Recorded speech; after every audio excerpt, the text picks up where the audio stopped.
2024 உலகக்கோப்பை ஃபைனல் மீண்டும் ரீமேட்ச் நடக்க போகுது. இந்த வாட்டியாவது இந்தியா ஜெயிக்குமா அப்படிங்கிறத பார்ப்போம். ஐசிசி வேர்ல்ட் கப் அண்டர்-19 மேட்ச் நடந்துக்கிட்டு இருக்கு, எல்லாருக்கும் தெரியும். ஸோ ஃபஸ்ட்டு செமிஃபைனலில் இந்தியா சவுத் ஆஃப்ரிக்காவை பீட் பண்ணி ஃபைனலுக்குள்ளே வந்துட்டாங்க. அது ஒரு த்ரில்லிங்காக இருந்துச்சு அந்த மேட்ச்சு. ஸோ இன்றைக்கி செகண்ட் செமிஃபைனல் நடந்துச்சு, ஆஸ்திரேலியா வர்சஸ் பாகிஸ்தான். ஸோ இந்தியா வந்தோடனே எல்லோரும் எதிர்பார்த்தது பாகிஸ்தான் ஃபைனலுக்கு வந்தால் நல்லாயிருக்கும், இந்தியா பாகிஸ்தான் மேட்ச் பார்க்கலாம் அப்படின்னு. பட் இந்தியா த்ரில்லாக ஒரு செம பர்ஃபார்மன்ஸ் கொடுத்து ஃபைனலுக்கு வந்தாங்க.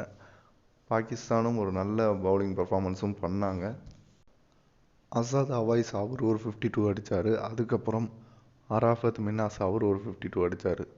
அதை தவிர பாகிஸ்தான் பேட்ஸ்மேன்ஸ் யாரும் நல்லா விளையாடல. 178 ரன் தான் அடித்தாங்க. ஸோ 179 ஈஸியான டார்கெட் தான், ஆஸ்திரேலியா அடிச்சிருவாங்கன்னு தான் பார்த்தோம். டாம் ஸ்ட்ரைக்கர் 6 விக்கெட் எடுத்தார் ஆஸ்திரேலியாவில். ஸோ அவரோட பவுலிங்கால் தான் இந்த மேட்ச் இவ்வளோ கம்மியான டார்கெட்டாக இருந்துச்சு. செகண்ட் இன்னிங்ஸில் ஈஸியாக ஆஸ்திரேலியா ஜெயிச்சிருவாங்க அப்படின்னு பார்த்தோம். ஆனால் ஓப்பனிங் பேட்ஸ்மேன் ஹாரி டிக்சனை தவிர யாரும் நல்லா விளையாடல. ஸோ கடைசி வரைக்கும் போராடி 9 விக்கெட் விட்டு ஆஸ்திரேலியா அந்த மேட்சை ஒரு விக்கெட்டில் ஜெயிச்சிச்சு 49வது ஓவரில்.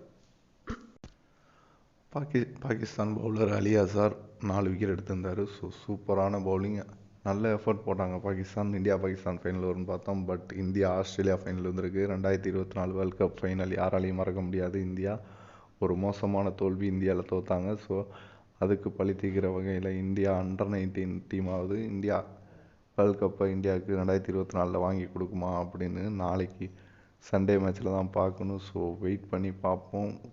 வேர்ல்ட் கப்பை இந்தியா ஜெயிக்கணும் அப்படின்னு எல்லோரும் விரும்புவோம். இந்தியா வேர்ல்ட் கப்பை ஜெயிக்குமான்னு பார்ப்போம். ஸோ இதான் நீங்கள் நம்ம சேனலுக்கு ஃபஸ்ட் டைம் வரைக்கும் மறக்காமல் சப்ஸ்கிரைப் பண்ணுங்கள், லைக் பண்ணுங்கள், ஷேர் பண்ணுங்கள், கமெண்ட் பண்ணுங்கள். தேங்க்யூ.